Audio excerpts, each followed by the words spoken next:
और सबसे पहले सभी का स्वागत है ज्ञानशाला में। ज्ञानशाला पढ़ो पढ़ाओ सबको बढ़ाओ, इसी विचारधारा से ज्ञानशाला आपके सामने आई है। और ज्ञानशाला का जो अपना आज का कार्यक्रम है, ये पहला कार्यक्रम है। आज हम ओरिएंटेशन या कहिए उन्मुखीकरण यहाँ पे शुरू करने जा रहे हैं। यह पहला दिन है 18 सितंबर 2020, जहाँ पे कि कई सारे लोग, कई सारे एक्सपर्ट, कई सारे शिक्षाविद एक साथ जुड़ रहे हैं एक मिशन पे काम करने के लिए। वो मिशन दो लेवल का है। एक है बच्चियों की शिक्षा ग्रामीण परिवेश में, और दूसरा ग्रामीण परिवेश में सक्षम, किसी से भी लोहा लेने वाले शिक्षकों को तैयार करने के लिए। इन दो उद्देश्यों से हम ये कार्यक्रम शुरू कर रहे हैं। तो सबसे पहले मैं एक बार परिचय करा दूं अपने जो हमारे टीम है, जो गेस्ट हैं। सबसे पहले उसमें हमारे साथ आज रहेंगे श्री विनोद गुप्ता जी, जो कि छत्तीसगढ़ के बहुत ही प्रतिष्ठित प्रख्यात शिक्षाविद हैं, और उन्होंने पिछले कई वर्षों से शिक्षा में काम किया है। जशपुर जिले में आदिवासी क्षेत्र में उन्होंने जबरदस्त रिजल्ट, काफी उनके बच्चे आईआईटी में निकल के जाते हैं। संकल्प शिक्षण संस्थान के वो प्रिंसिपल रहे हैं। कई सारी उपलब्धियां उनके नाम है। दूसरे हमारे साथ उसके बाद रहेंगे डॉक्टर कुमार कात्यायनी, जो कि पहले झारखंड में प्रथम जो शिक्षा फाउंडेशन है उसके स्टेट प्रोग्राम हेड थे। उसके बाद हमारे साथ सुनील मिश्रा सर रहेंगे, जो कि शिक्षा के बहुत ही लब्ध प्रतिष्ठित विशेषज्ञ हैं छत्तीसगढ़ के, जिन्होंने शिक्षा के क्षेत्र में खास करके मल्टीग्रेड लर्निंग के क्षेत्र में काफी शोध परक कार्य किया है, तो उनके शोध का अनुभव का लाभ लेंगे। फिर हमारे साथ विनोद सिंह सर रहेंगे, जो छत्तीसगढ़ राज्य के एसआरसी के हेड रहे हैं, और वहां उन्होंने काफी कुछ संगठनात्मक कार्य और साक्षरता में छत्तीसगढ़ ने जो भी उपलब्धि प्राप्त की है वो उनके नेतृत्व में प्राप्त की है। और अंततः मैं आपको सारी चीजों को समेटकर आपसे डिस्कस करूंगा कि ज्ञानशाला की विचारधारा अपनी क्या है। तो सबसे पहले मेरा निवेदन होगा श्री विनोद गुप्ता जी से कि वो इस विषय पे सबसे पहले यह विषय छेड़े कि आदर्श शिक्षक और आदर्श कक्षा क्या होती है। तो मैं अभी उनका अनम्यूट कर रहा हूं, 1 मिनट।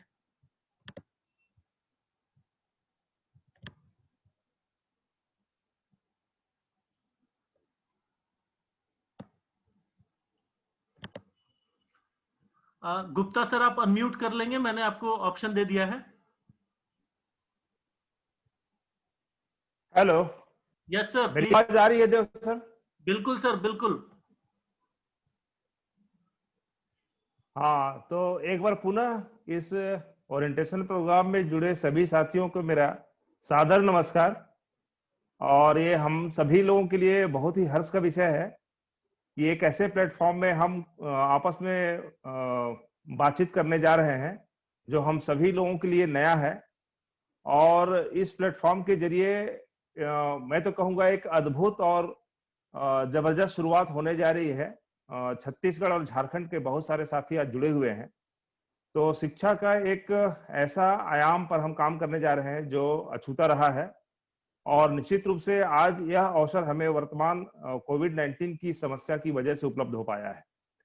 तो मैं कैप्टन देवाशीष मिश्रा जी को धन्यवाद दूंगा कि मुझे आज यहाँ पर दो शब्द बोलने का मौका दिया है, और मुझे विषय दिया गया है आदर्श शिक्षक आदर्श कक्षा के बारे में मैं अपनी बातें कहूँ। मेरी आवाज क्लियर है ना? मैं कंटिन्यू रखूं मिश्रा जी? बिल्कुल सर, पूरी तरह से क्लियर है। हाँ जी, ठीक है।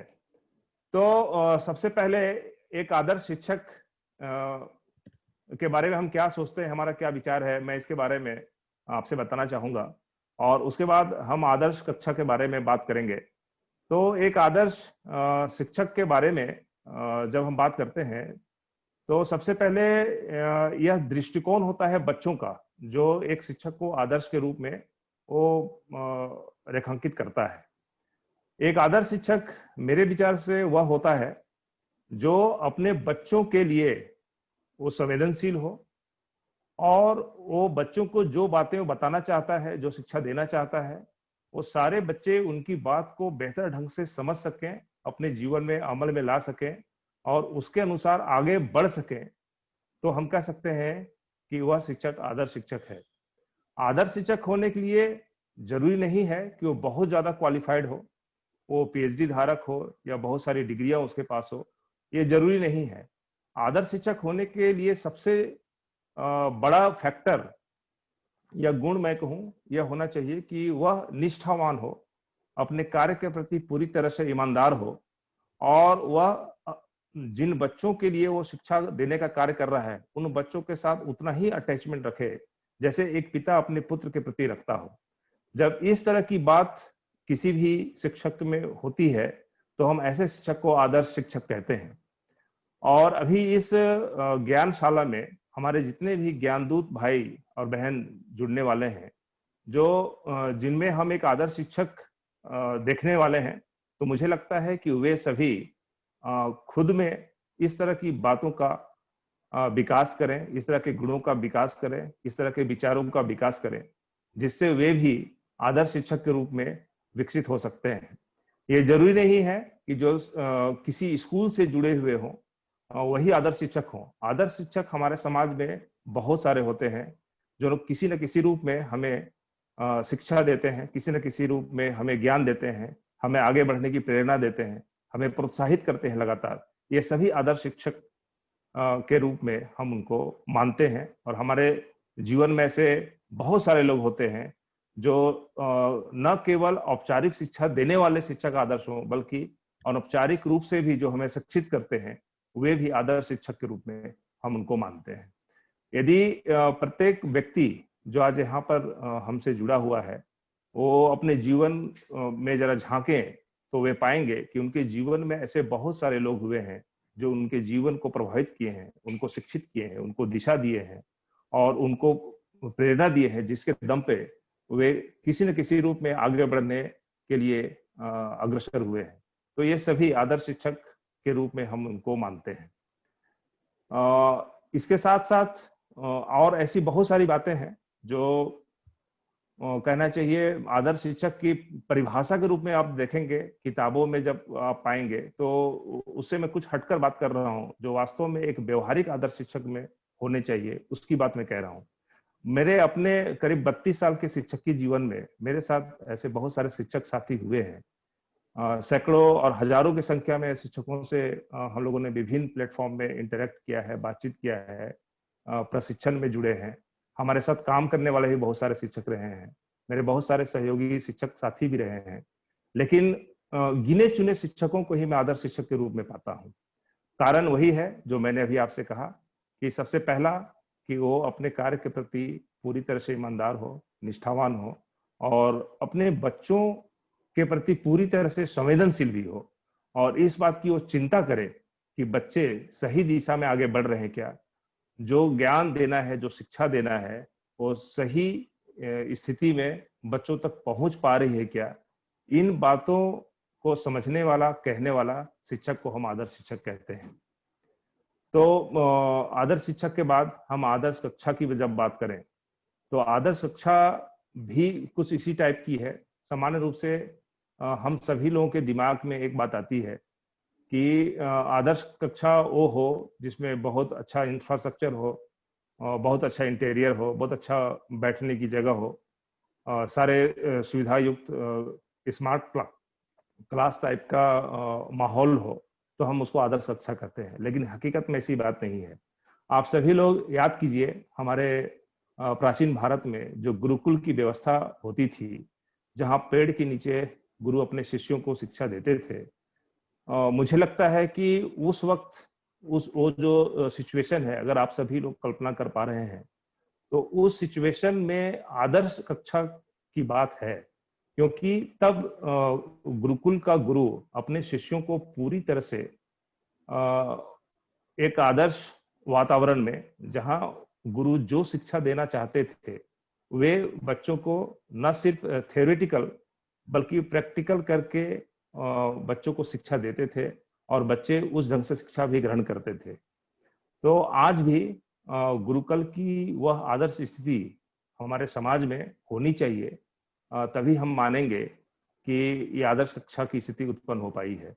कहने का तात्पर्य है कि एक कक्षा में अगर 20 बच्चे हैं तो 20 शिक्षार्थी में वो सारे गुण होने चाहिए और अपने गुरु के प्रति वो निष्ठा होनी चाहिए, वो सम्मान होना चाहिए जिनसे वो शिक्षा ग्रहण कर रहे हैं, तो हम कहेंगे कि वो आदर्श कक्षा की स्थिति आ गई है। अभी ज्ञानशाला में हम सभी लोग इसी बात की कल्पना कर रहे हैं कि जब ज्ञानशाला लगेगी और हमारा ज्ञान दूत, अभी बालिका शिक्षा पर हम बात कर रहे हैं, बच्चियों को जिनको वो शिक्षा देने वाले हैं, अगर उस गुरुकुल की स्थिति को उत्पन्न कर पा रहे हैं, तो हम समझ पाएंगे कि एक आदर्श कक्षा को हम चित्रित कर सक रहे हैं। तो इसके लिए जरूरी यह है कि एक आदर्श कक्षा में सामान्य रूप से बच्चे सहज ढंग से अच्छे वातावरण में ज्ञान प्राप्त करने के लिए तैयार दिखें। एक अच्छा अनुशासन हो।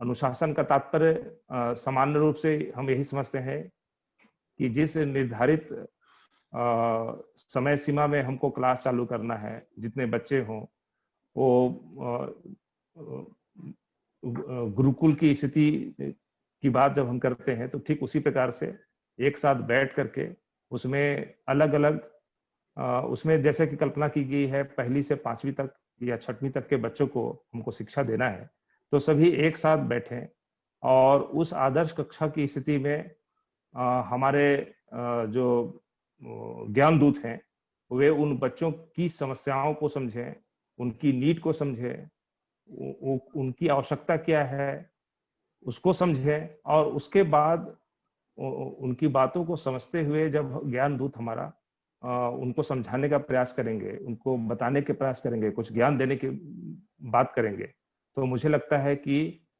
यह व्यवस्था हमारा आदर्श कक्षा के रूप में विकसित हो पाएगी। आदर्श कक्षा में सीखने वाला और सिखाने वाला दोनों बिल्कुल सहज ढंग से आपस में जुड़ पाएंगे, एक दूसरे को समझ पाएंगे, तभी शिक्षा को गति मिल पाती है और बहुत अच्छे ढंग से संवाद भी हो पाता है और समझने और समझाने, सीखने और सिखाने की प्रक्रिया बहुत बेहतर ढंग से हो पाएगी। और इसकी गुणवत्ता इसी बात पर डिपेंड करता है कि हमारे सीखने वाला साथी या जो हमारे बच्चे हैं जिनको हम ज्ञान देने वाले हैं, वो भी बहुत सहज ढंग से वहाँ उपस्थित हो सके और हमारा ज्ञान दूत या जो हमारा शिक्षक है वो उन बच्चों को अपनी बात कह सके। तो आदर्श कक्षा को हम बहुत प्रैक्टिकल बनाना चाहते हैं और इस प्रैक्टिकल आदर्श कक्षा में सब इसी बात को ध्यान में रखेंगे कि हम एक एक बच्चों की समस्या को जानने और उनकी आवश्यकता अनुसार बच्चों को हम समझा पाए, तो हम कहेंगे कि एक आदर्श कक्षा की स्थिति हमने निर्मित कर दी है। इसमें सबसे बड़ा रोल हमारे शिक्षा देने वाले ज्ञान दूत की है, जो आदर्श कक्षा के वातावरण को वो बना पाएंगे और इसके लिए उन्हें समाज के लोगों की मदद भी लेनी है और उनको ऐसा कुछ कार्य करना है कि हमारे बच्चों के पालकों की मदद उन्हें बराबर मिले, जिससे एक आदर्श कक्षा की रचना हम कर पाए। मुझे लगता है कि हम वर्तमान एजुकेशन सिस्टम में जो आदर्श कक्षा की बात होती है उसको मैं ज्यादा यहाँ पर इसलिए शेयर नहीं कर पा रहा हूँ क्योंकि मुझे लगता है कि आने वाले समय में जब ज्ञान दूत जिस कक्षा को लगाने वाले हैं उस कक्षा के संदर्भ में आदर्श कक्षा को अगर विजुअलाइज करें, सोचें, चिंतन करें तो ज्यादा उपयुक्त होगा। क्योंकि हम हमारे सिस्टम के आदर्श कक्षा से और अभी हम जिस ज्ञानशाला की बात कर रहे हैं उसमें बहुत फर्क है और उस फर्क को समझना पड़ेगा। क्योंकि अभी वो सारी चीजें आज के संदर्भ में आदर्श कक्षा हो सकती हैं, जो प्रतिकूल परिस्थितियां हैं उसको हमको आदर्श बनाना है। और मुझे लगता है यह बहुत उपयुक्त समय है कि कोविड-19 के कारण अभी बच्चे जब स्कूल नहीं जा रहे हैं तो ऐसे बच्चों को मार्गदर्शन की बहुत ज्यादा जरूरत है, जबकि वे अपने विद्यालय के शिक्षकों के डायरेक्ट संपर्क में नहीं है, सीधे उनको मार्गदर्शन नहीं मिल रहा है, सीधे उनका संवाद नहीं है। तब हमारे ज्ञानशाला के ये ज्ञान दूत उन बच्चों के लिए निश्चित रूप से शिक्षक से और बेहतर साबित हो सकते हैं। तो बहुत संयम के साथ और बहुत ही धैर्य के साथ इन बच्चों के साथ बेहतर ढंग से अगर हमारे ज्ञान दूत संवाद करते हैं कक्षा में, तो निश्चित रूप से एक आदर्श शाला, आदर्श कक्षा का निर्माण कर पाएंगे, ऐसा मेरा मानना है। Thank you. बीच में इस संबंध में और कभी कोई बात होगी, कोई प्रश्न होगा तो इस पर मैं बात करूंगा। मिश्रा जी। बहुत बहुत धन्यवाद सर। बहुत सरल शब्दों में आपने ये बताया कि आदर्श शिक्षक क्या है। तो जो लगातार अपने शिष्य को सिखाने की क्षमता रखता है, योग्यता रखता है और किसी भी परिस्थिति में उनका मार्गदर्शन करता है, वह आदर्श शिक्षक है, जिसमें निष्ठा भी है। और उसी प्रकार से जब आदर्श कक्षा की बात आती है तो कक्षा संसाधन से सिर्फ नहीं बनती है, वह आदर्श शिक्षक और शिक्षक और शिष्य के बीच में उस तरह के भाव के स्थापित होने से और उनके उद्देश्यों की स्थापना से बनती है। बहुत बहुत धन्यवाद आपका। अब मैं निवेदन करना चाहूंगा, हमारे साथ प्रथम फाउंडेशन के पूर्व राज्य प्रमुख जो डॉक्टर कुमार कात्यायनी हैं, उनसे मैं जानना चाहूंगा कि गुणवत्ता युक्त शिक्षा क्या है। आज राष्ट्रीय शिक्षा नीति गुणवत्ता की बात करती है, चारों तरफ गुणवत्ता युक्त शिक्षा की बात हो रही है। आखिर क्या है यह गुणवत्ता युक्त शिक्षा और कैसे यह लागू हो पाएगी? Doctor Kumar Katyayani please. बहुत बहुत धन्यवाद देवाशीष जी, और बाकी सभी लोगों को नमस्कार है, जोहार है, प्रणाम है।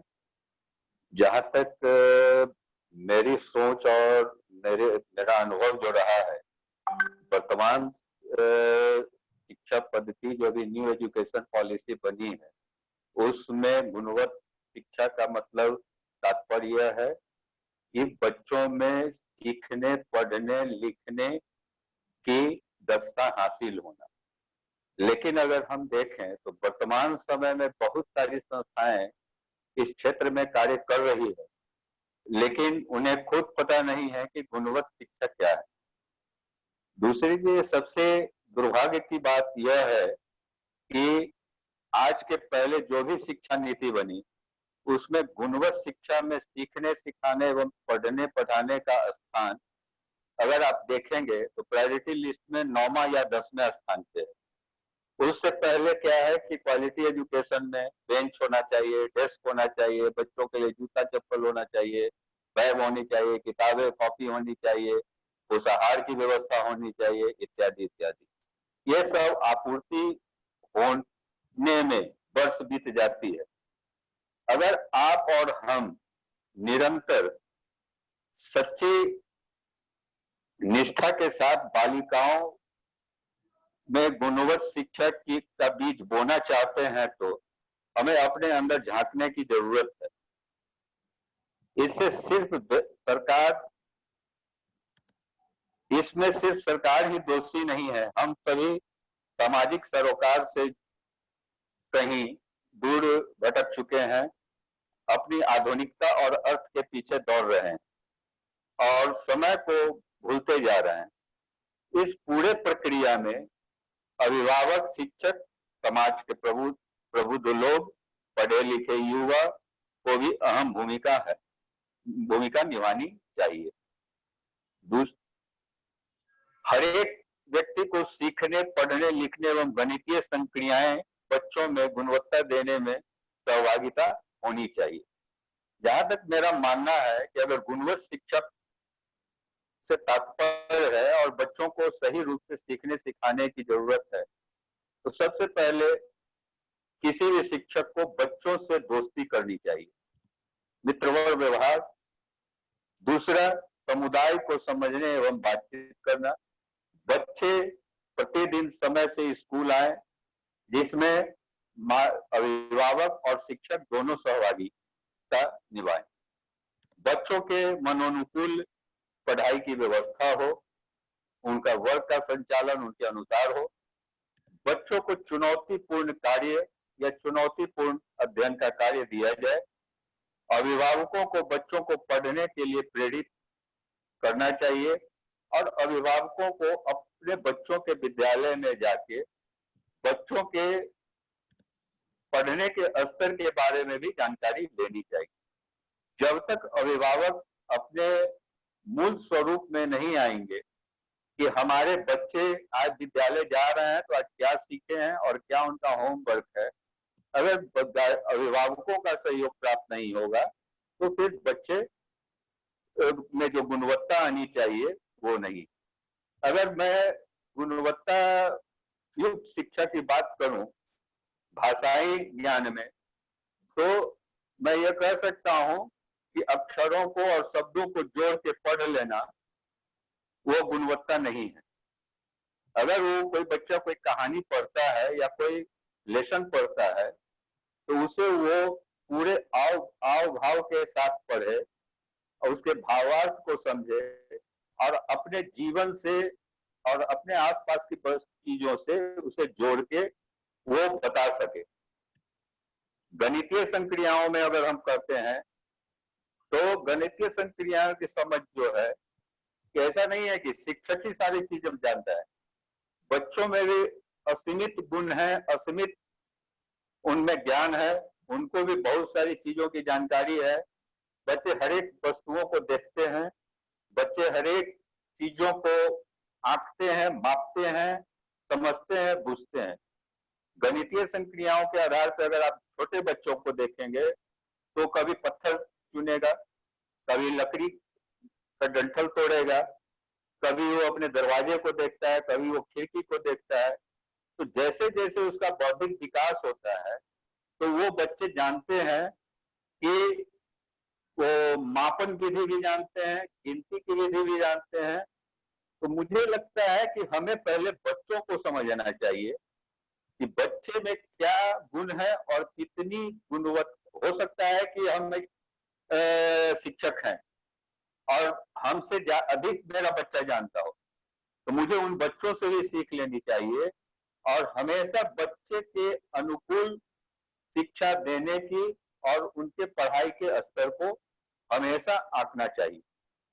क्योंकि जो बच्चे हैं उन बच्चों में वो एस्टिमेशन लगाते हैं कि ये चौड़ा है, ये लंबा है, ये पतला है, आगे क्या होगा, उसका क्षेत्रमिति क्या होगा नहीं होगा वो अलग बात है, लेकिन वो बच्चे जानते हैं कि ये रूम की साइज जो है चौड़ाई में है, ये फलाने चीज लकड़ी है लंबी है, लकड़ी है मोटी है, लकड़ी है चौली है। तो काफी कुछ उसमें रहता है और उनकी बातों को पकड़ के शिक्षकों को चाहिए कि बच्चों से डिस्कस करें और बच्चे जिस चीज पे चर्चा करते हैं उस चीज पे चर्चा को आगे बढ़ाते हुए उनको उनके कोर्स पे या उनके पढ़ाई पे या उनके लिखाई पे आनी ले जानी चाहिए बच्चों को। और सिर्फ कोई भाषा की पाठ्य पढ़ लेने से और पढ़ के सुना देने से ही गुणवत्ता शिक्षा नहीं हो सकती है, बशर्ते बच्चे जो पाठ्य पढ़ रहे हैं उसे अपनी जीवन से, अपने आसपास के चीजों से, अपने पुराने अनुभवों को जोड़ के अगर वो अनुभव अपने लिपि में वो लिखता है और वो बोलता है तो मेरे हिसाब से गुणवत्ता शिक्षा वो है। ये मोटे तौर पे ये था हमारा अपना ऑब्जर्वेशन और ये बाकी जो लोग आगे आप विशा जी बढ़ सकते। धन्यवाद। धन्यवाद डॉक्टर कुमार कात्यायनी, आपने बहुत अच्छे से बताया कि गुणवत्ता शिक्षा जो बच्चे के अंदर की जो संभावना है उसको विकास की दिशा देना है और बच्चे के तरीके से उनके स्तर से जाकर उनको उनकी क्षमता तक पहुंचाना ही गुणवत्ता युक्त शिक्षा है। बहुत बहुत धन्यवाद इसके लिए। अब मैं सुनील मिश्रा सर से आग्रह करना चाहूंगा, जो राज्य ही नहीं देश के जाने माने विशेषज्ञ माने जाते हैं, खास करके मल्टी ग्रेड लर्निंग। जब एक ही क्लास में कक्षा 1 से कक्षा 5 तक के बच्चे एक साथ पढ़ेंगे तो एक शिक्षक कैसे उनसे बेस्ट रिजल्ट ले सकता है, कैसे अपना बेस्ट परफॉर्म कर सकता है, ये हम सुनील मिश्रा सर से समझेंगे। Sunil Mishra sir please. धन्यवाद सर, मेरी आवाज आ रही है? बिल्कुल सर, बिल्कुल आ रही है।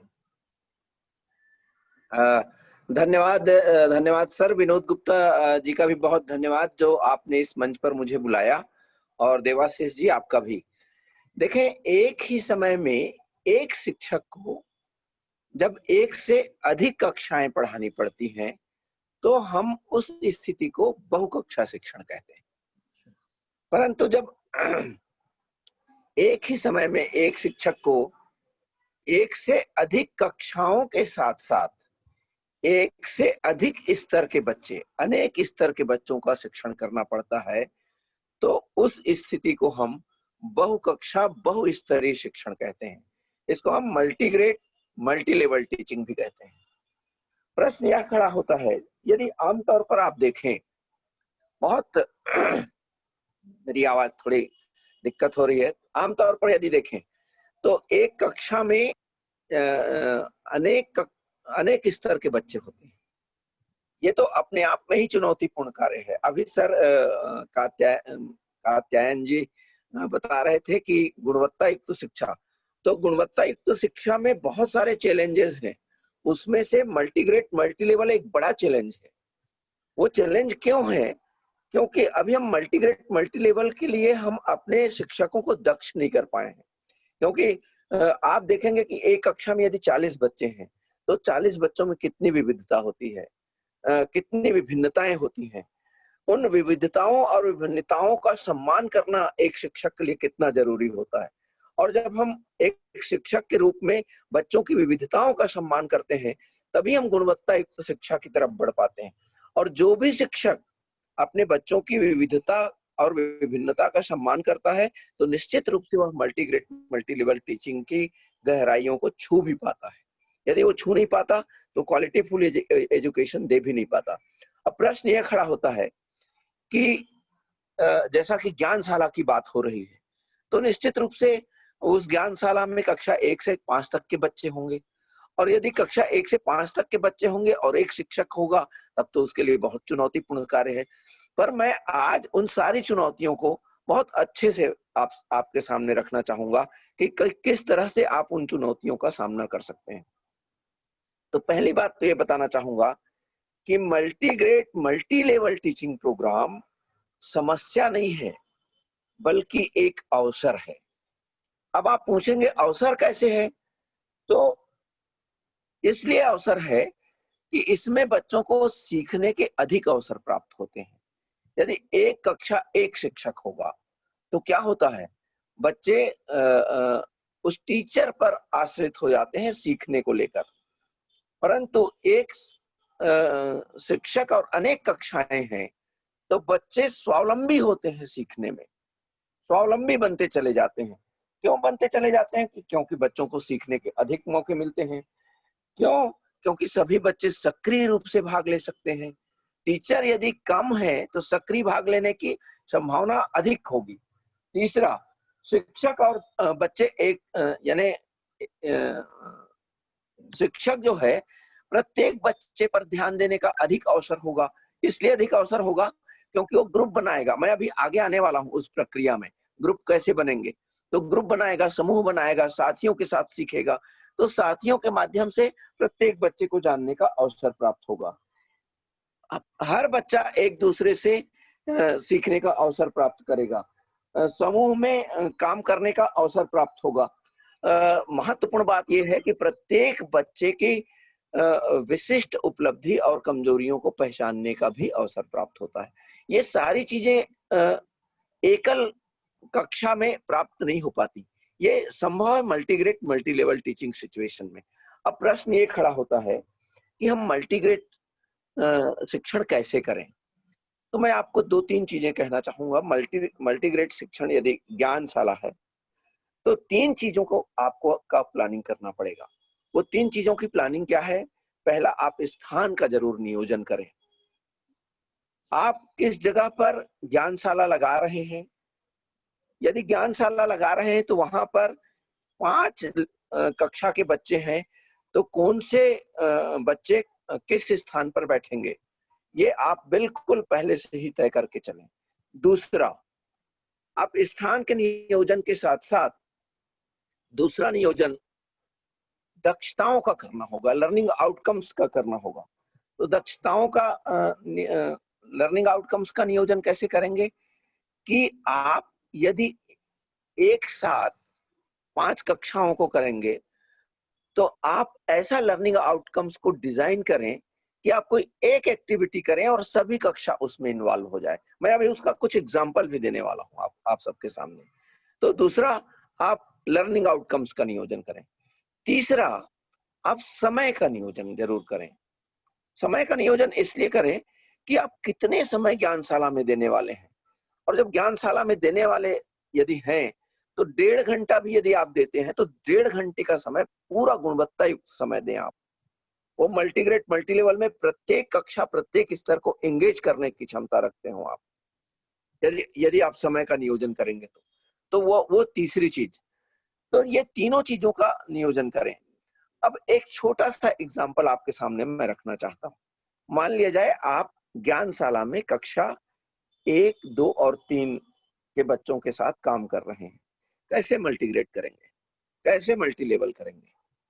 तो आप यदि कोई एक कविता, चिड़िया की एक कोई कविता सुनाते हैं और आपने पूरे कक्षा 1, 2, 3 के सारे बच्चों को आपने सुनाया चिड़िया की कविता। अब तीनों कक्षाओं को आप मल्टी लेवल में कैसे एंगेज करेंगे? तो कक्षा 1 के बच्चों को आप कह सकते हैं कि चिड़िया के चित्र बनाएं। चिड़िया कौन कौन से रंग का होता है एक दूसरे से बच्चे पूछें, तो वो बच्चे एंगेज हो सकते हैं। कक्षा दूसरी के बच्चों को कह सकते हैं कि चिड़िया के चित्रों को बनाकर उसमें रंग भरें और चिड़िया के चित्र के नीचे उस चिड़िया का नाम लिखें। तो बच्चे बहुत सारे चिड़िया के चित्र बना सकते हैं, नाम लिख सकते हैं। कक्षा तीसरी के बच्चों से कहें कि यदि तुम चिड़िया होते तो क्या करते, और यदि मैं चिड़िया होता तो क्या करता, उस पर 2, 4, 5 लाइन लिखें। और चिड़िया क्या क्या करती है, उड़ती कैसे है, कौन कौन सी तरह की चिड़िया देखे हैं। तो आप कल्पना करिए कि आप तीनों कक्षा के बच्चों को आपने एंगेज कर दिया, और सिर्फ तीनों कक्षा के बच्चों को आपने एंगेज नहीं किया, तीनों कक्षा के बच्चों के लिए आपने लर्निंग आउटकम्स के आधार पर स्थान समय के साथ आपने प्लानिंग कर दिया। आपका समय यदि पूरा होता है तो निश्चित रूप से सारे के सारे बच्चे उस पूरी प्रक्रिया में जुड़ सकते हैं। अब प्रश्न ये खड़ा होता है कि किन किन तरीकों से आप MGML कर सकते हैं, मल्टीग्रेड मल्टी लेवल टीचिंग कर सकते हैं। तो देखिए, मैं आपको बता दूं कि ऐसी कक्षा में जब आप वहां जाते हैं तो 2-3 तरह के बच्चे होते हैं। इस चीज का भी ध्यान रखना पड़ेगा। पहला, समस्तरीय समूह। आप देखेंगे कि एक जैसे स्तर के भी बच्चे होते हैं। नंबर एक जैसे स्तर का मतलब क्या होता है? जैसे मैं और देवाशीष जी यदि हैं तो दोनों यदि हम लोग पढ़ रहे हैं हमारी कक्षाओं में, तो हो सकता है कि देवाशीष कक्षा तीसरी में हो और मैं कक्षा दूसरी में हूं, पर दोनों का स्तर एक हो सकता है। दोनों का स्तर कैसे एक हो सकता है कि दोनों वर्ण के साथ कुछ मात्राओं को पढ़ना जानते हैं। तो वर्ण के साथ यदि कुछ मात्राओं को पढ़ना जानते हैं तो कक्षा भले अलग अलग हो सकती है पर स्तर एक हो सकता है। तो आप एक स्तर के बच्चों को पहचाने। एक स्तर के बच्चों को इसलिए पहचाने कि आपको कई बार समस्तरीय शिक्षण करना होगा। दूसरा, विषम स्तरीय शिक्षण समूह। विषम स्तरीय समूह का मतलब क्या होता है कि मैं वर्ण लेवल पर हूं और देवाशीष जी वाक्य लेवल पर हैं। हम दोनों के स्तर में अंतर है, बहुत अंतर है, क्योंकि मैं सिर्फ वर्ण पहचानना जानता हूं, पर देवाशीष जी वाक्य पढ़ना भी जानते हैं। तो आप कल्पना करिए कि देवाशीष जी का उपयोग अपनी कक्षा में कैसे करेंगे, क्योंकि आप एक शिक्षक हैं और एक शिक्षक के रूप में आप सारे बच्चों को नहीं सिखा सकते। तो देवाशीष जी के रूप में यदि आप देखें कि उनका स्तर थोड़ा ऊंचा है तो उसका उपयोग कैसे करेंगे। तो दूसरा चीज।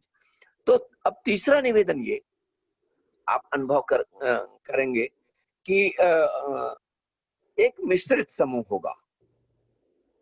आप अपने पूरी कक्षाओं में अलग अलग स्तर के जब बच्चे मिल जाएंगे तो मिश्रित समूह का होगा। मैं इसलिए आपका ध्यान इस पर आकृष्ट कर रहा हूं कि आपकी कक्षा ऐसी ही विविधता से भरी हुई कक्षा होगी, और ऐसी विविधता से भरी हुई कक्षाओं में प्रत्येक स्तर के बच्चों का उपयोग करके सभी बच्चों को गुणवत्ता युक्त शिक्षा देने की कला आनी ही चाहिए।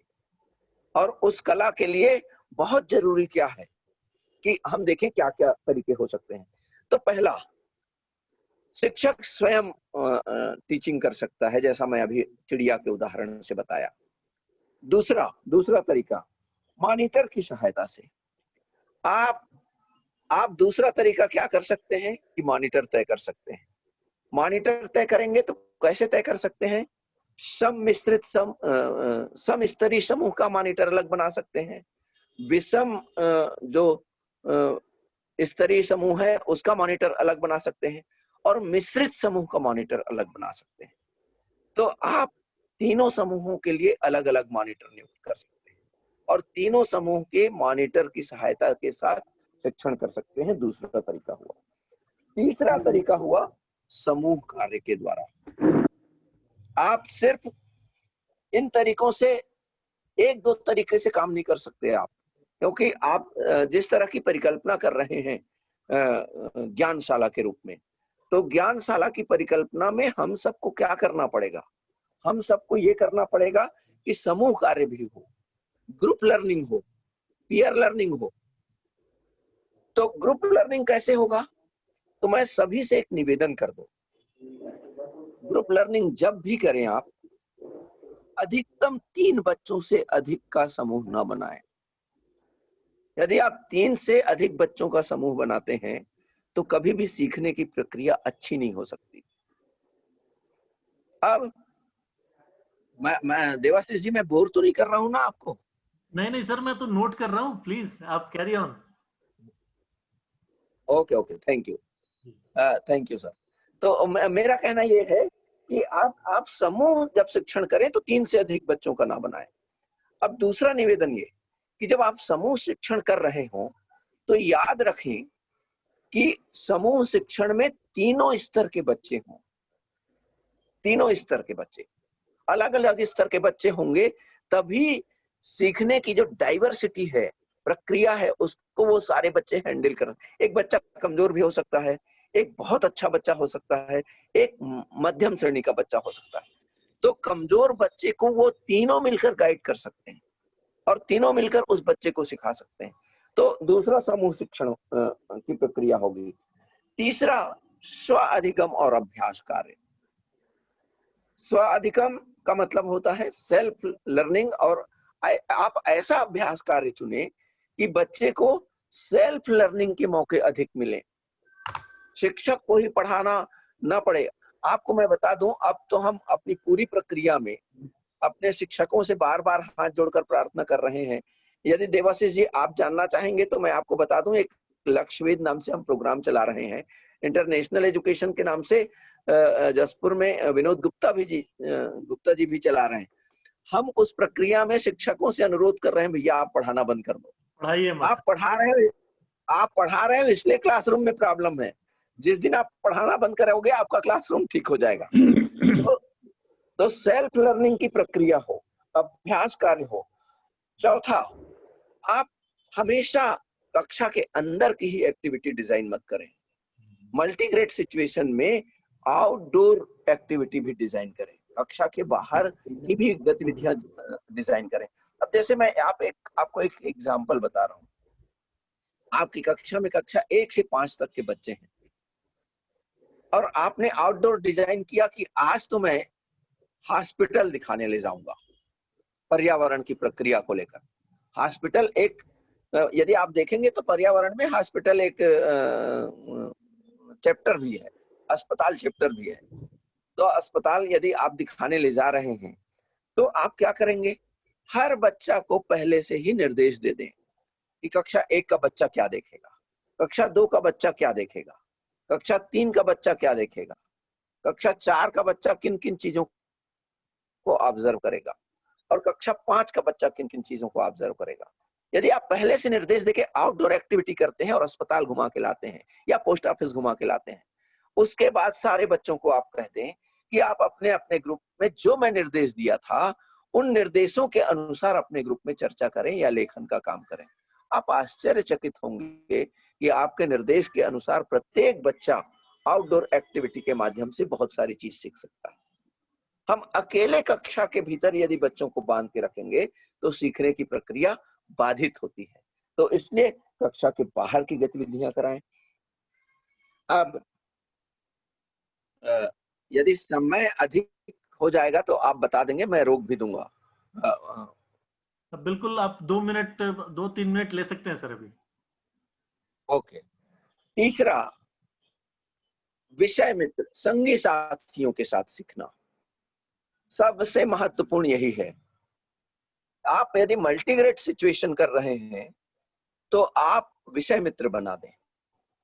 विषय मित्र का तात्पर्य क्या है कि एक बच्चा जो ज्यादा जानता है उस बच्चे को आप कहें कि आप विषय मित्र बन सकते हो क्या।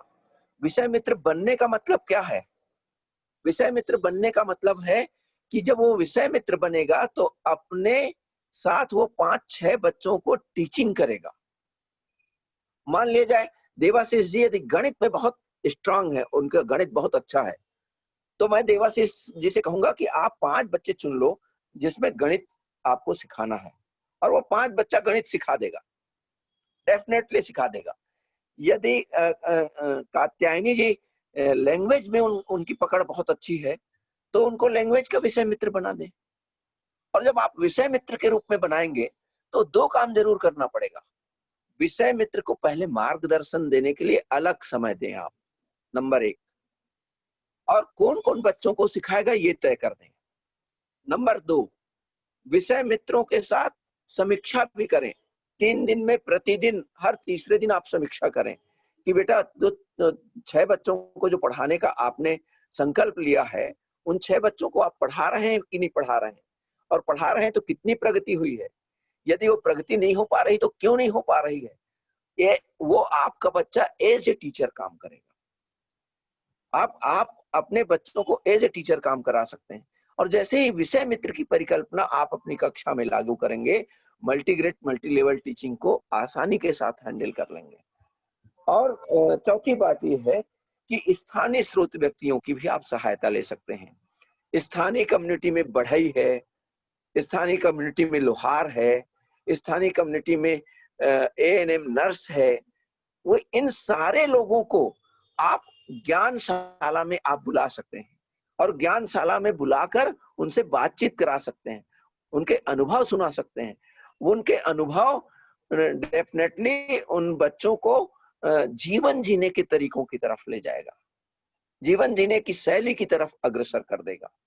उनकी क्या क्या जीवन की चुनौतियां होंगी, उन चुनौतियों को समझने में मदद कर देगा।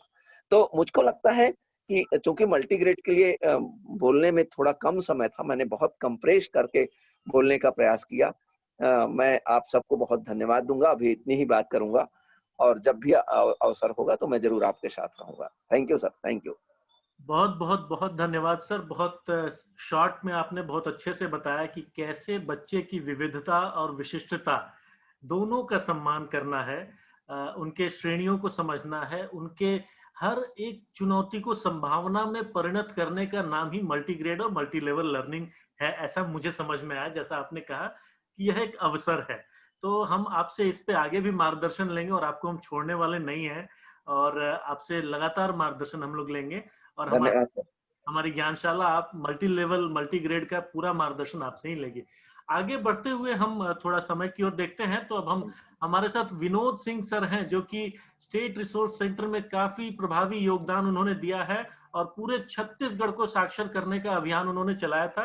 काफी प्रेरक भी हमारे साथ जुड़े हैं जो उनको अच्छे से पहचानते होंगे। विनोद सर, संगठन के विषय में ज्ञानशाला की संगठन की परिकल्पना कैसी होगी, 2 शब्द प्लीज।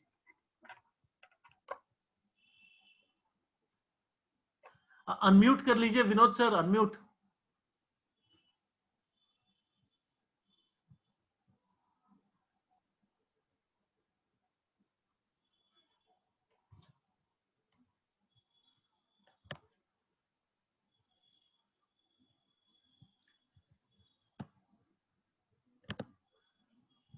विनोद सर अनम्यूट नहीं हुआ अभी। हाँ, अभी हो गया। हेलो, यस यस हुआ सर? हाँ सर, हाँ सर जी जी, थैंक यू सर। और सारे गेस्ट लोगों को नमस्कार। और जैसे कि लिटरेसी प्रोग्राम के बारे में आपने मेरा परिचय कराया है, तो निश्चित तौर पे मैं लिटरेसी प्रोग्राम में as a program coordinator field को मुख्य रूप से मॉनिटर करता था। तो बहुत सारे मेरी खट्टी मीठी अनुभव है जो आप सबसे साझा करना चाह रहा हूँ। तो इस टीम में हमारे अच्छे से सहयोगी के रूप में कार्य जिन लोग कर रहे थे उन लोगों का सहयोग लेकर के एक छोटा सा टीम बनाने का हमने प्रयास किया है। इसमें अभी हमारे 96 लोग जसपुर और रायपुर जिले से टीम तैयार हुए हैं, पर ये आईसीटी बेस्ड अभी कोरोना काल में हुआ, इसलिए बहुत सारे साथी हमारे इस पे नहीं जुड़ पाए हैं, तो इसका मुझे खेद भी है। और इसमें मुख्य रूप से मेरे सहयोगी के रूप में लोकेश वर्मा जी हैं जो जो धरसीवा विकास खंड में लिटरेसी प्रोग्राम को देखते थे, काफी अनुभवी शिक्षा से जुड़े पर्सन हैं। और वैसे ही रायपुर में गुरुपन सर भी हैं जो इस कार्यक्रम में मेरा सहयोग कर रहे थे टीम को इस्टेब्लिश करने में। वो भी ब्लॉक परियोजना अधिकारी आपका अभनपुर से हैं। और जसपुर में अगर हम बात करें तो संदीप पाठक जी भी काफी लंबे समय से साक्षरता में जुड़ के काम कर रहे थे। और मीरा शुक्ला जी हैं जो एक प्रेरक के रूप में है, वो भी इस टीम में जसपुर में हमारी टीम मदद करने के लिए साथ दिए हैं। इसमें मैं कुछ लोगों को तो देख पा रहा हूँ, लोकेश जी को, संदीप पाठक जी को, और लोगों को मीरा वगैरह तो नहीं दिख पा रही है, कोई भी कारण हो सकता है। तो मैं ये सब इसलिए कहना चाह रहा था कि संगठन के लिए सबसे बड़ी बात होती है जो हमारी टीम हो और ग्राउंड लेवल की सही व्यक्ति का चयन।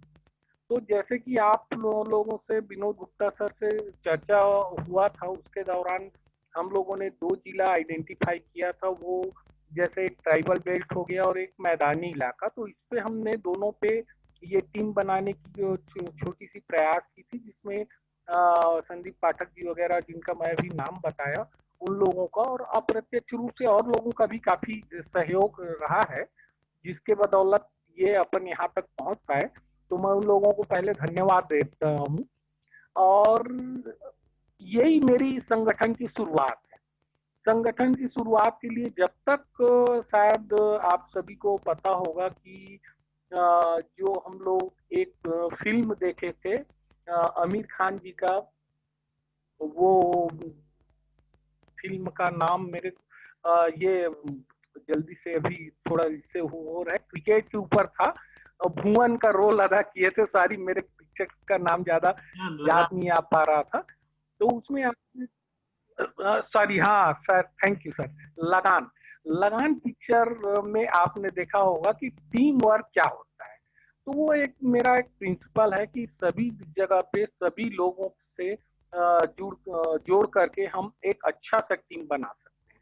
तो ये पहला प्रयास था। और इसी तरीके से क्योंकि मैंने कुछ दिन प्रथम एजुकेशन में भी काम किया, 6-7 साल का अनुभव रहा, ब्लॉक कोऑर्डिनेटर से लेकर के मैं चार स्टेट में ट्रेनिंग वगैरह का काम देखता था। उसके साथ ही साथ असर, जो आप जानते हैं, 5 साल से असर का सर्वे में भी मेरा छोटा सा योगदान रहा। मध्य प्रदेश और छत्तीसगढ़ का तो था ही। तो मैंने ये ऑब्जर्व किया कि अगर हम चाइल्ड एजुकेशन पे काम करना चाहते हैं तो एडल्ट एजुकेशन को लेना जरूरी है। इसलिए मैंने स्टेट रिसोर्स सेंटर ज्वाइन किया। ये बैकग्राउंड बताने का भी एक मतलब है सर। तो मतलब ये है कि ये जब तक हमारे जो नए ट्यूटर, ज्ञान दूत जिनको हम कहते हैं, उन तक ये बात न पहुंचे तो शायद वो अभी जो बड़ी चुनौती आने वाली है बच्चों का और पेरेंट्स के साथ, उसमें इस बात को समझना मेरे को लगता है जरूरी है।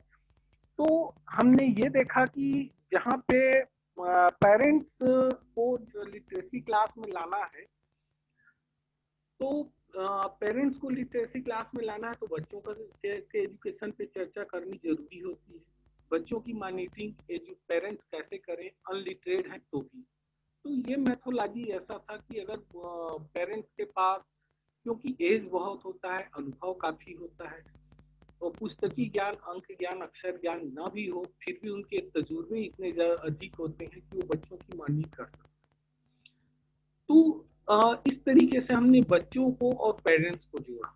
तो जस्ट लाइक अभी अपन जो कार्यक्रम चालू करने जा रहे हैं, उसमें भी हम यही मॉडल को अपनाने जा रहे हैं कि बच्चों के साथ साथ पेरेंट्स को भी हमको जोड़ना है।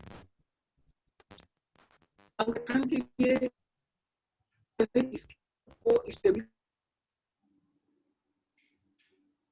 सक्षम नहीं है, क्योंकि उसको एक सपोर्ट की जरूरत होती है। गांव में देखेंगे आप तो गांव का एक व्यक्ति चाहे कलेक्टर भी हो जाए, पर वो किसी का भतीजा और किसी का भाई और गांव का लड़का ही रहता है। तो इस पर हमारे बाहर की टीम अगर सपोर्ट करे, जो बात अभी आप सारे विशेषज्ञ बोल रहे हैं, वो अगर गांव का एक व्यक्ति अगर बोलना चाहे तो लोग बाग बहुत कम उसको सुनना पसंद करेंगे, बहुत कम लोग जानना पसंद करेंगे। इसलिए हमने एक चैनल निर्माण किया है, जिसमें जैसे अगर एक मैं हूं तो मेरे इसमें जो डिस्ट्रिक्ट को देखने के लिए कम से कम 1 से 2 पर्सन हूं, और उसके बाद उनको डील करने के लिए क्लस्टर के इस पे डिजाइन किए हैं कि कम से कम 10 के ऊपर एक क्लस्टर कोऑर्डिनेटर जैसे हो, और वो उनको सपोर्ट करे।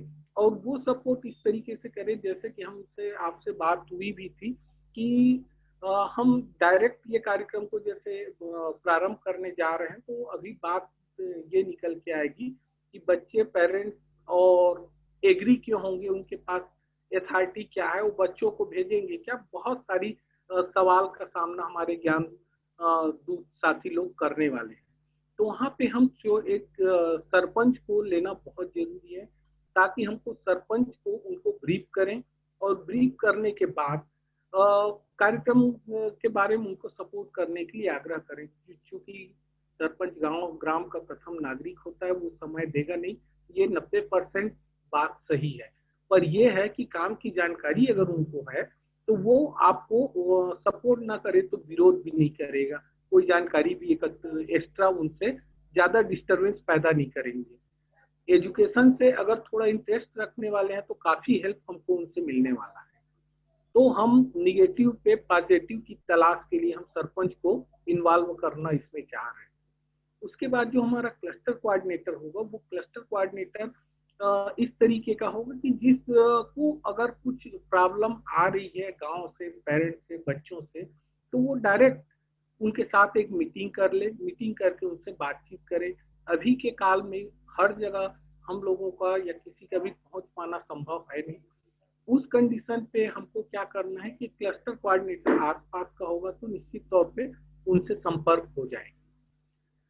दूसरी बात यह है कि ये जो हमारा चैनल रहेगा, उस पे हमने देखेंगे कि जैसे लोकेश जी हैं, जैसे गुरुपन सर हैं, इन लोग ऑलरेडी गवर्नमेंट एम्प्लॉई हैं। हम और लोगों की आपके की रिसोर्स पर्सन से बात न करते हुए हम अभी जो डिस्ट्रिक्ट में मोटिवेटर के रूप में काम कर रहे हैं उनकी बात करते हैं। तो एक गवर्नमेंट एम्प्लॉय हैं, उनको फुल फ्लेज काम करने के लिए हमारे पास समय नहीं है। फिर भी वो इस तरीके की हैं कि वो सारे फील्ड की समस्याओं से रूबरू होते रहते हैं, और वो हमको एक नया रास्ता सपोर्ट के रूप में एज ए गार्जियन डिस्ट्रिक्ट का दे सकते हैं। इससे हमने सेकंड पे इनको किया था। और उसके बाद ये जो दिक्कतें अब तीसरी, तो जैसे ऑनलाइन जो बातचीत हो जाती है, वो बातचीत पे थोड़ा सा फोकस करना पड़ेगा, उनको समय देना पड़ेगा और उनको कन्विंस कराना पड़ेगा। उसके साथ ही साथ जो हमारे फीस की बात आती है पेरेंट्स से, तो ये भी एक तो हमारे लिए बड़ी चुनौती है, जिसको लेकर के अभी हम ये जो डिजाइन किए वो है।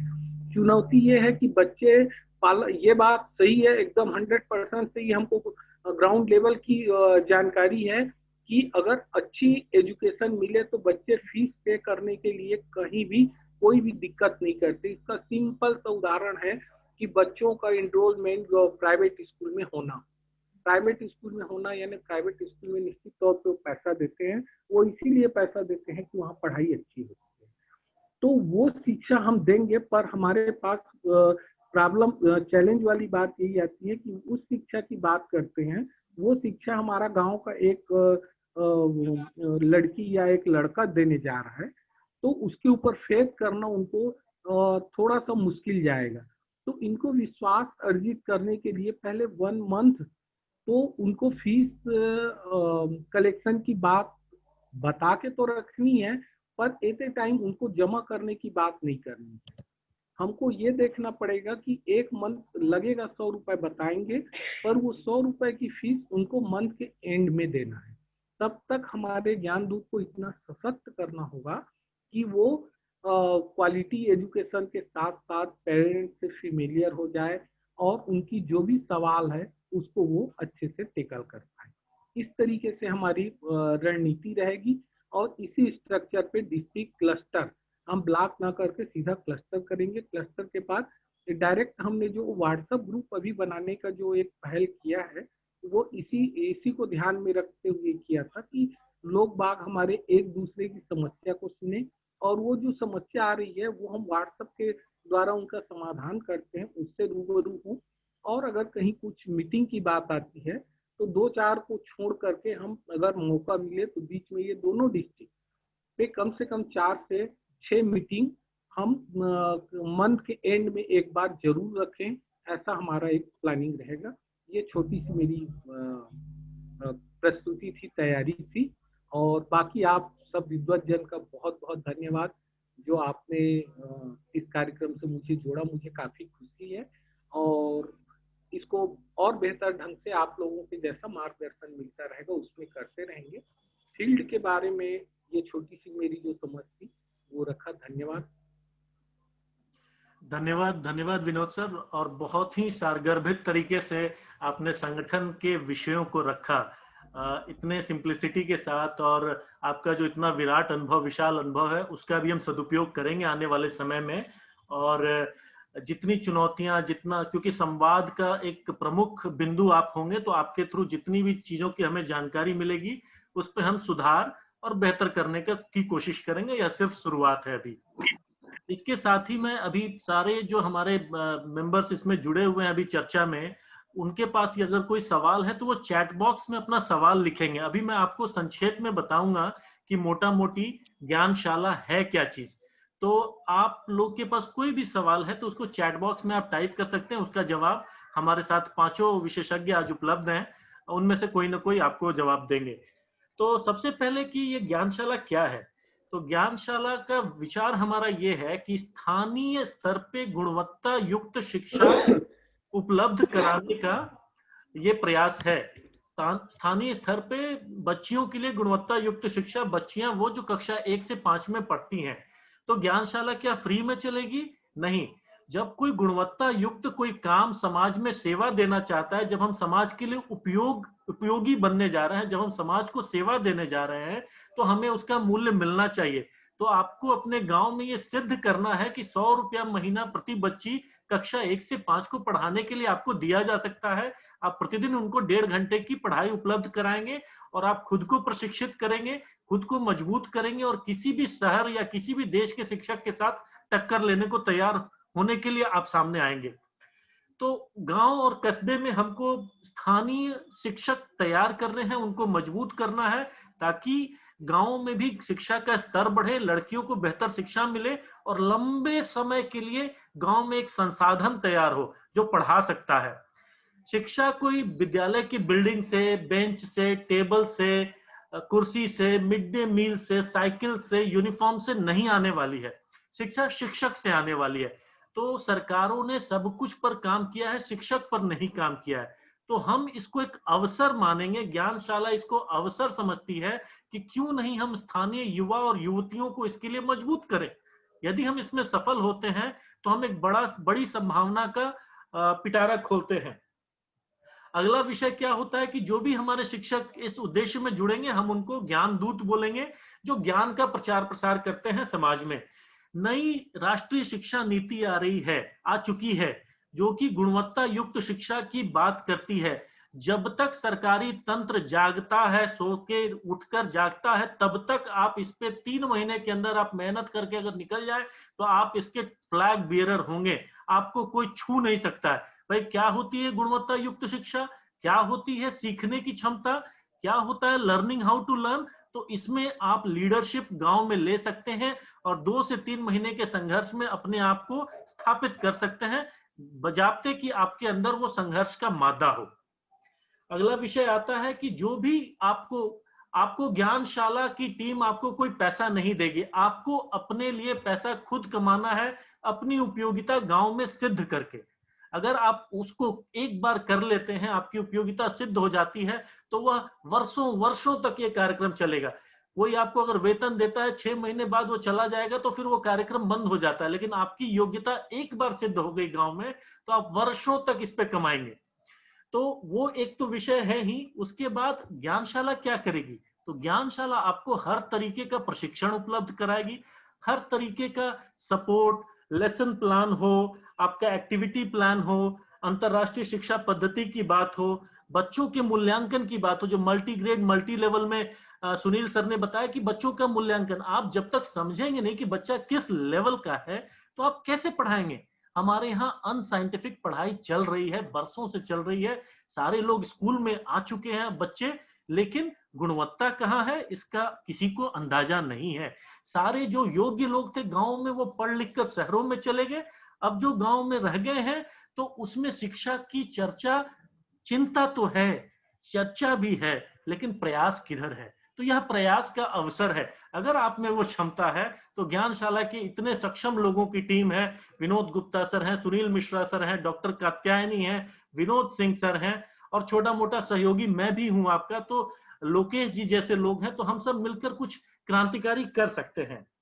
अगला विषय आता है कि जो भी प्रशिक्षण आपको दिया जाएगा उसका ऑनलाइन टेस्ट के माध्यम से आपको दिए गए प्रशिक्षण का भी मूल्यांकन होगा, ताकि यहाँ छात्रों का भी मूल्यांकन होगा, बच्चियों का और शिक्षकों का भी, क्योंकि हम सबको आगे बढ़ना है, हम सबको आगे बढ़ना है। पढ़ना और सीखना कोई रुकने वाली चीज नहीं है, यह बढ़ते रहने वाली चीज है। अगला विषय आता है कि जो भी ज्ञान दूत हमारे साथ 1 वर्ष पूरा करेंगे उनको हम प्रमाण पत्र भी उपलब्ध कराएंगे। एक एक वर्ष आप जैसे पूरा करेंगे हम आपको प्रमाण पत्र भी देंगे कि आपने ऐसा कार्यक्रम में हिस्सा लिया जिसमें आपने ये उपलब्धियां प्राप्त की। इन सब चीजों को हम प्रमाणित करेंगे।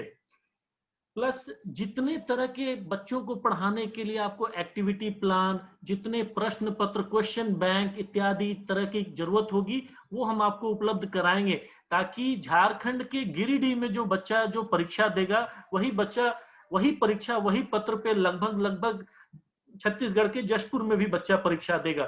तो आपके बच्चों को भी एक बड़ा समझिए कि चिल्ड्रन यूनिवर्सिटी मिलेगी, बच्चियों की एक यूनिवर्सिटी। अगर 500,000 बच्चियों को एक लेवल पे आप परीक्षा लेंगे तो सोचिए उसमें जो रिजल्ट निकल के आएगा उससे आप बेहतर मूल्यांकन कर पाएंगे कि पूरे समाज के लेवल पे हमारे बच्चे कहाँ टिक रहे हैं। फिर उसके बाद आपकी आवश्यकता के अनुसार भी नए प्रशिक्षण के विषय जोड़े जा सकते हैं, और हमारा उद्देश्य है कि हम सतत सीखने वाले छात्र छात्राएं और हमारे शिक्षक तैयार करना है, क्षमता का नियमित विस्तार करना है। और ज्ञानशाला वैसे ही लोग इसके ज्ञान दूत हो सकते हैं जिनमें खुद कुछ अलग करने का जज्बा हो, जो स्पून फीडिंग या कि जो हमें कोई बनाया दे देगा, हमको कुछ करने की जरूरत नहीं है, अगर वैसी सोच है हमारी तो हम इस पे ईमानदारी से काम नहीं कर पाएंगे। तो वैसे ही लोग इसमें जुड़े जिनके अंदर लगता है कि मैं कुछ कर सकता हूँ, मुझे कुछ बड़ा करना है, मुझे कुछ स्पेशल करना है, नहीं तो यहाँ आपका समय शायद बर्बाद होगा। इस पर ध्यान देंगे। उसके बाद ज्ञानशाला शुरू करने के लिए क्या चाहिए? तो सबसे पहले अपने आप में विश्वास, दूसरा समाज को आप पर विश्वास, तीसरा समाज की सहमति, चौथा एक स्थान का नियोजन, और 1.5 घंटे का शिक्षण और नियत शुल्क। इतना होगा तो ज्ञानशाला शुरू हो जाएगी। अभी से लेकर अभी जैसा कि कोरोना का टाइम चल रहा है, बहुत जगह बहुत तरह के रिस्ट्रिक्शंस भी होंगे, तो मेरा ये कहना है कि आप अभी से लेकर अपने गांव में निकल जाइए, संवाद कीजिए। आपको वीडियो दिया गया है, आपको एक लिंक दिया गया जिसमें आप डिटेल पढ़ सकते हैं।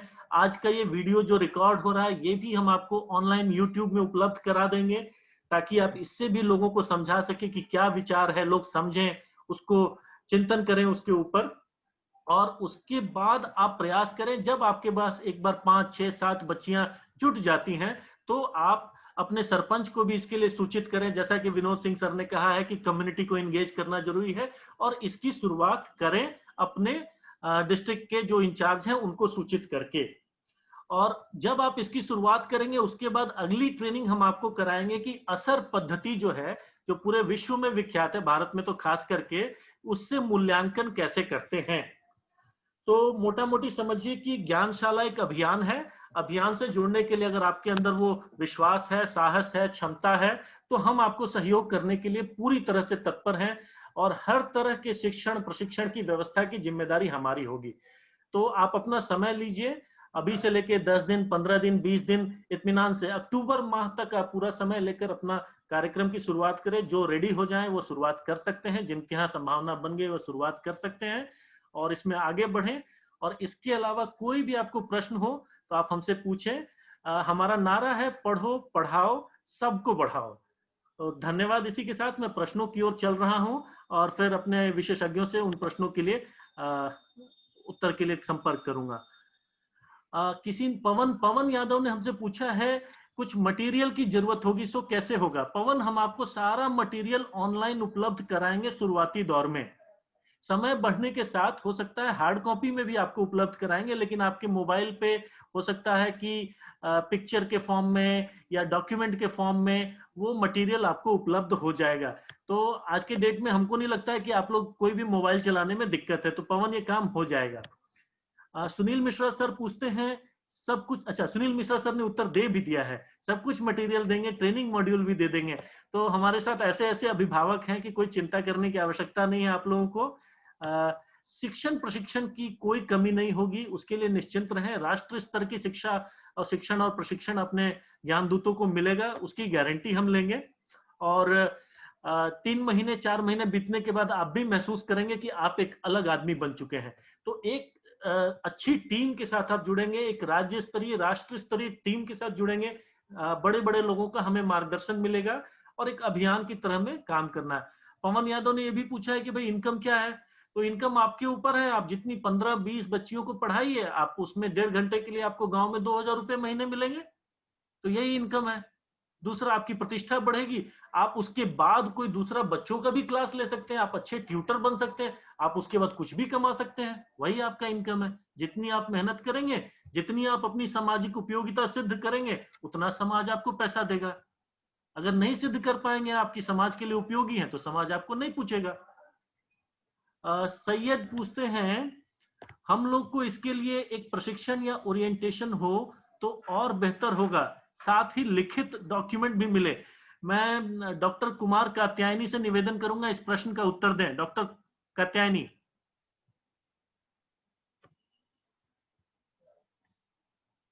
डॉक्टर साहब आप हमारे साथ हैं?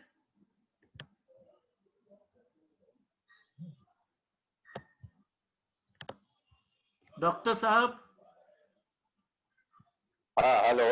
डॉक्टर साहब, सैयद का प्रश्न है कि हमें इसकी प्रशिक्षण या ओरिएंटेशन हो तो और बेहतर होगा, साथ ही लिखित डॉक्यूमेंट में मिले, उसको लिखकर चाहिए प्रशिक्षण। बताइए प्लीज। तो ऐसा है कि पहले तो जो हम लोग अभी विचार कर रहे हैं कि एक ऑनलाइन ओरिएंटेशन हो जाए, और उसके पहले है कि पहले वो गांव में घूमे, बच्चे इकट्ठे करें, समुदायों से संपर्क स्थापित करें। दूसरी चीज है कि ग्राम प्रधान जो है उनसे संपर्क स्थापित करें। हम क्या करने वाले हैं और क्या नहीं करने वाले हैं वो जन जन तक पहुंचाने का पहले फेज में कार्य हो। दूसरी चीज कि हम लोग ऑनलाइन जरूर उनका ओरिएंटेशन और ट्रेनिंग करेंगे। और तीसरी चीज कि जब ये ऑनलाइन ओरिएंटेशन एंड ट्रेनिंग होने के उपरांत जब इनका क्लास संचालित होगा तो हम लोगों का भरसक यह प्रयास रहेगा कि हम लोग इन्हें हार्ड कॉपी में भी मटेरियल और इंस्ट्रक्शनल कुछ बुकलेट हम लोग दें।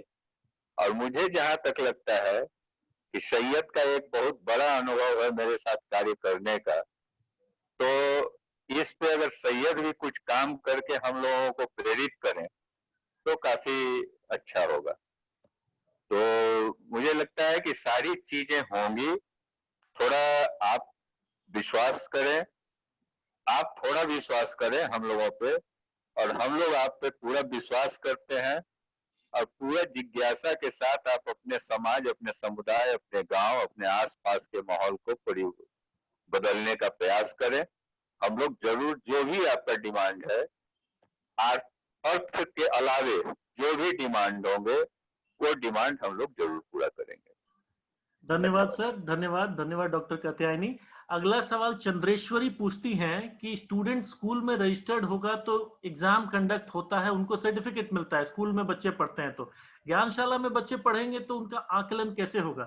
तो मैडम आपसे कहना है कि ज्ञानशाला में पढ़ने वाले बच्चों का आकलन आप करेंगी, कई तरह के टूल्स आपको उपलब्ध कराएंगे जिसके माध्यम से आप आकलन करेंगी और उस रिपोर्ट को एक ऑनलाइन सिस्टम में अपलोड भी करेंगी, जिसको कि बाकी लोग भी समझ पाएंगे कि बच्चा आपका कैसे विकास कर रहा है। हमारे लिए हर बच्ची कीमती होगी, हर बच्ची का ग्रोथ कीमती होगा, तो वो कैसे विकास कर रही है, हर 3 महीने पे उसका हम मूल्यांकन किया करेंगे। और उसके बाद सर्टिफिकेट की जहां तक बात है तो बच्चों का हम कई तरह का कंपटीशन भी कराएंगे, इवन एग्जाम्स में भी जो टॉपर्स होंगे उनको हम स्पेशल फेलिसिटेशन। डॉक्टर कात्यायनी भी इस पे कुछ कहना चाहते हैं, प्लीज बताइए।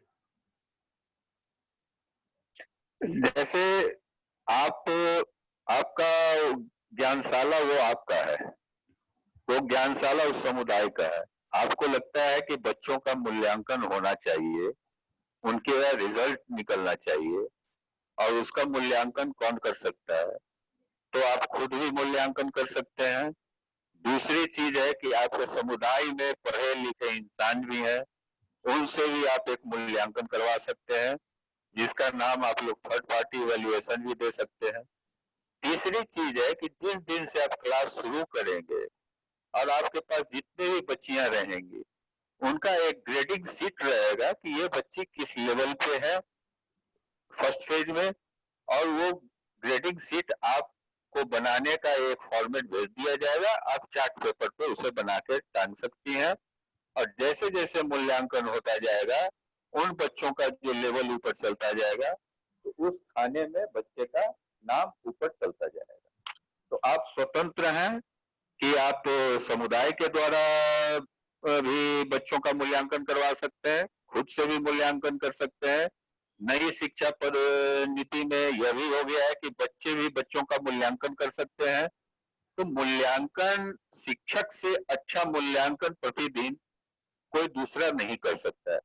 मुझे बच्चों के साथ पढ़ाते पढ़ाते यह अनुभव हो जाता है कि हमारा कौन सा बच्चा किस स्तर पे है और हमको कितना काम करना है। तो मूल्यांकन को कोई चीज में बांधे नहीं, और समाज के द्वारा भी हम मूल्यांकन करवा सकते हैं। धन्यवाद सर। तो चंदेश्वरी जी, स्पष्ट हो गया होगा कि हम स्वयं मूल्यांकन कर सकते हैं, ज्ञानशाला के सिस्टम से मूल्यांकन कर सकते हैं। तीसरा, स्थानीय विद्यालय में भी बच्चों का मूल्यांकन होगा, उससे भी आपको पता चलेगा आपका बच्चा बढ़ रहा है कि कैसा कर रहा है। और चौथा, समाज हर समय देखता रहता है कि कौन सा बच्चा किस तरह से तरक्की कर रहा है।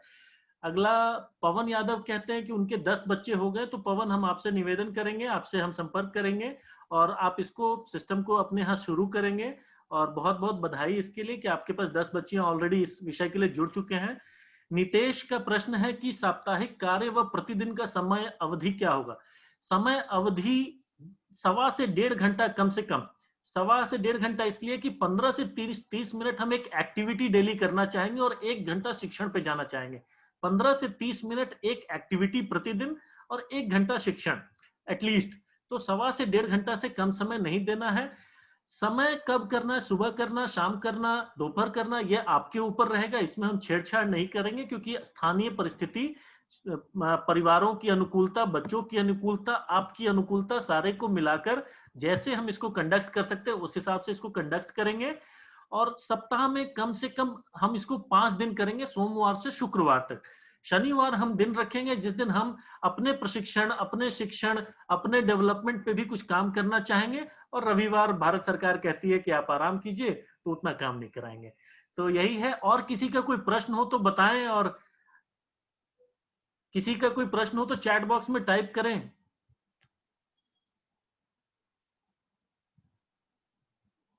देवाशीष जी, जरा इनका एक बार सवाल जरा दोहराएंगे क्या?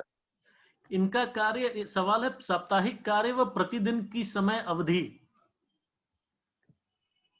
क्या होगी? तो जो मैं इस पे कुछ बोलना चाहता हूँ, बोल तो दीजिए। जो समयावधि है वो आपका फिक्स है कि 1.5 घंटे का है। पहली चीज, आपको उस 1.5 घंटों में, जैसा देवाशीष जी ने कहा कि कुछ गतिविधियां होंगी, कुछ पढ़ाई होगी, उसका एक लेआउट आपको दिया जाएगा बजाते कि आप इस 1.5 घंटे का सदुपयोग कैसे करें।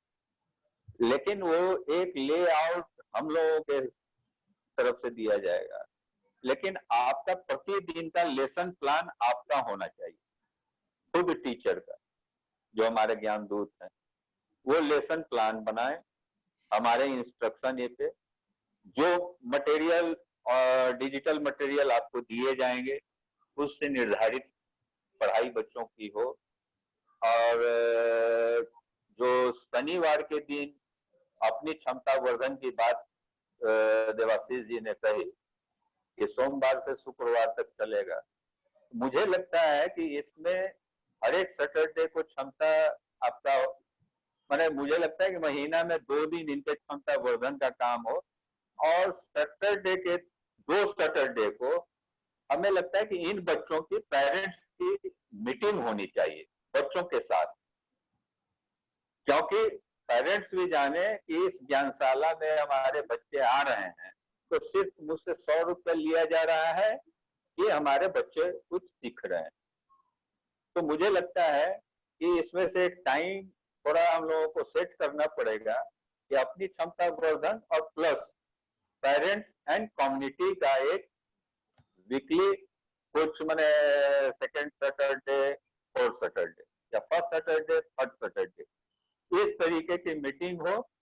और उसमें ये भी सेट कर सकते हैं कि दूसरा कि जो भी ऐसे दिवस होते हैं, शिक्षक दिवस है, स्वतंत्रता दिवस है, किन्हीं का जन्म दिवस है, तो मुझे लगता है कि उस टाइप का एक्टिविटी प्लान करके अपने ज्ञानशाला पे उस चीज को बच्चों के द्वारा परफॉर्म करवा करके समुदाय के और ग्राम प्रधान लोगों को और अन्य गणमान्य लोगों को बुला के उसको किया जा सकता है। तो मुझे लगता है कि अभी हम लोगों की फर्स्ट मीटिंग भी है, अभी हम लोगों की फर्स्ट लर्निंग भी है, और इसमें और चीज ऐड होंगे और आप लोगों के भी विचार आएंगे, आपके भी विचार जो तथ्यपूर्ण विचार होंगे उसको हम लोग एड ऑन करते हुए आगे बढ़ेंगे। बिल्कुल बिल्कुल, इस विषय पर हम लोग आगे भी काम करते रहेंगे और ये सतत सुधार का इसमें कार्यक्रम चलेगा और 1-1.5 महीने में हम चीजों को एक दिशा स्वरूप दे देंगे, ताकि जो कि लोगों की चिंताओं को भी इसमें समावेश करेगा।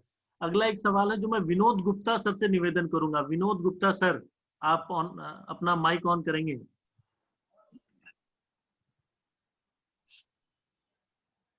विनोद गुप्ता सर।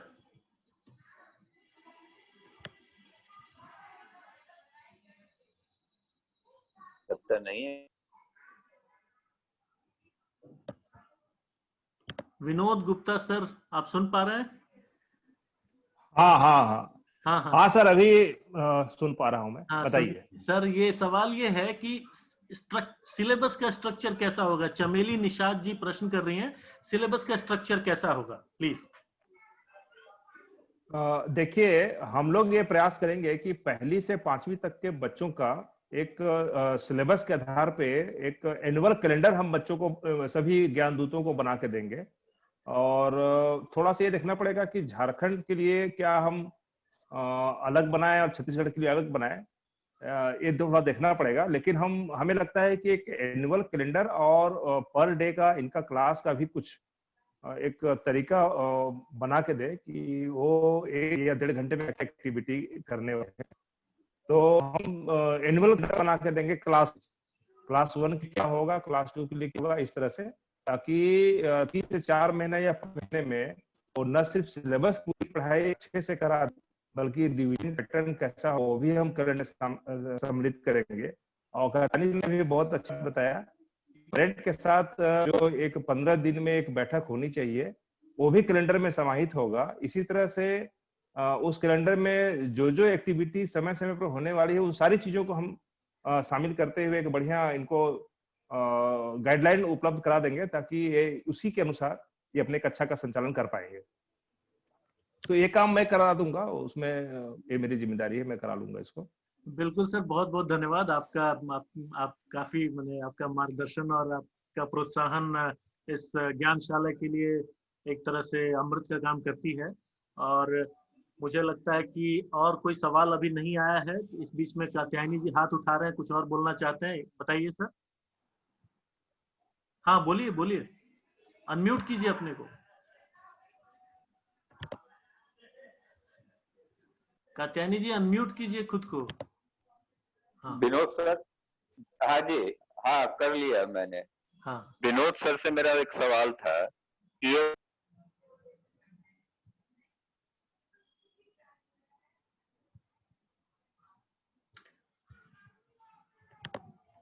आपने अपने आप को फिर म्यूट कर लिया है, अनम्यूट कीजिए।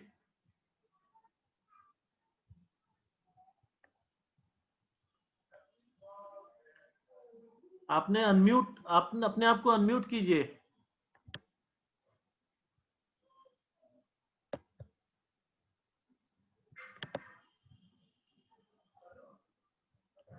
हाँ, हम्म, हेलो हेलो, हाँ बोलिए बोलिए। आवाज आ रही है? हाँ हाँ आ रही है, आ रही विनोद सर एक चीज यह जानना था कि जो बच्चों का टेक्स्ट बुक है, उस टेक्स्ट बुक के लिए हम लोग इंस्ट्रक्शनल डॉक्यूमेंट देंगे या उस टेक्स्ट बुक के बिहाफ में कुछ हमारा कंटेंट होगा?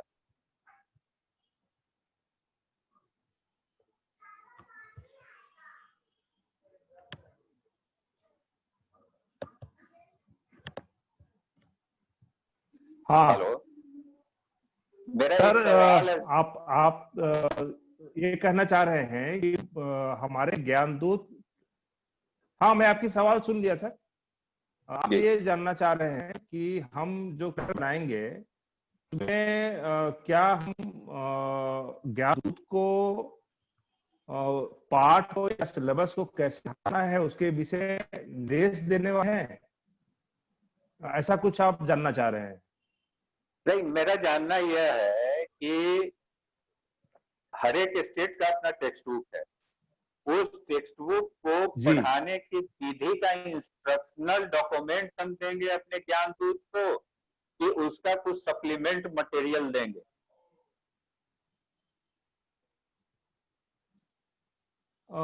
देखिए, इस विषय पर तो मैं अभी वो नहीं किया हूं, लेकिन मुझे लगता है कि चूंकि हमारे ज्ञानदूत बिल्कुल नए हैं, और उनका एक कार्य बिल्कुल नया नया है, इस विषय पर बहुत ज्यादा उनको जानकारी है नहीं। तो हम्म, यदि हम उनको कंप्लीट एक मॉड्यूल दे दें कि हम्म, कैसे उनको बच्चों को पढ़ाना है, हम्म, मुझे लगता है बेहतर होगा। सिर्फ उनको कैलेंडर में ये ना करके कि एक वीक में कौन कौन से पढ़ाना है, बल्कि कैसे हम्म, पढ़ाना है, कौन सा एक्टिविटी कराना है, ये भी अगर हम सब करके दें तो अच्छा होगा। मेरा प्रयास इस दिशा में होगा कि हम न सिर्फ सिलेबस को कब कब टाइम वाइज कवर करने की बात करें, बल्कि उसको कैसे पढ़ाना है, कौन कौन सी एक्टिविटी कराना है, वो सारी चीजें उसमें हम उनको स्पष्ट रूप से लिख कर पॉइंट वाइज बनाकर दे, ऐसा सोचता हूँ। और आने वाले समय का फिलहाल मैं छत्तीसगढ़ के पुस्तक के ऊपर ही कुछ की सोच रहा हूँ। यदि झारखंड करना है तो उसका सिलेबस उपलब्ध हो जाएगा तो हम उस पर भी काम कर सकते हैं। नहीं, मेरा यह है कि मेरा मेथड होगा टेक्स्ट बुक कि जो हमारे ज्ञानदूत हैं वो टेक्स्ट बुक ही पढ़ाएंगे बच्चों को, लेकिन हमारे रूटीन के मुताबिक पढ़ाएंगे। क्या ऐसा कुछ? कात्यायनी सर, आपकी आवाज ब्रेक हो रही है। मैं ये कह रहा हूँ कि मेथड माने जो मटेरियल होगा मेरा टेक्स्ट बुक ही मेन मटेरियल होगा। आपकी और आवाज ब्रेक हो रही है सर, नहीं सुन पा रहा हूँ। हेलो हेलो, हाँ बोलिए सर। आवाज, हाँ, माने मेरा मेन मटेरियल टेक्स्ट बुक होगा और सिर्फ हम उसको इंस्ट्रक्शनल चीजों को हम अपने ज्ञानदूत तक देंगे। इसमें देखिए मेरा ये कहना है कि ऐसा इस पे मैं आपको बता दूं कि जो मेन टेक्स्ट बुक होगा उसके साथ हम एड ऑन कॉम्प्लीमेंट्स देंगे, उनको इंस्ट्रक्शनल मटेरियल देंगे ही, साथ में एड ऑन एक्सरसाइजेस, एक्टिविटीज, सारी चीजों को कॉम्प्लीमेंट करके रेडी करके देंगे। उसमें जो कॉन्सेप्ट, इंस्ट्रक्शनल मटेरियल ही देने की बात बोल रहा हूँ। क्योंकि उसमें दो तीन सवाल हैं। जो टेक्स्ट बुक का स्टैंडर्ड है वो हमारे बच्चों का लेवल नहीं है। कात्यायनी सर इन की बातों आवाज को, ब्रेक हो रही है। हेलो हाँ इसको इसको हम लोग इसके बाद हेलो, चर्चा कर लेंगे कात्यायनी जी, हम लोग इसको आपस में चर्चा कर लेंगे। ठीक ठीक ठीक है ना? ठीक है। ठीक।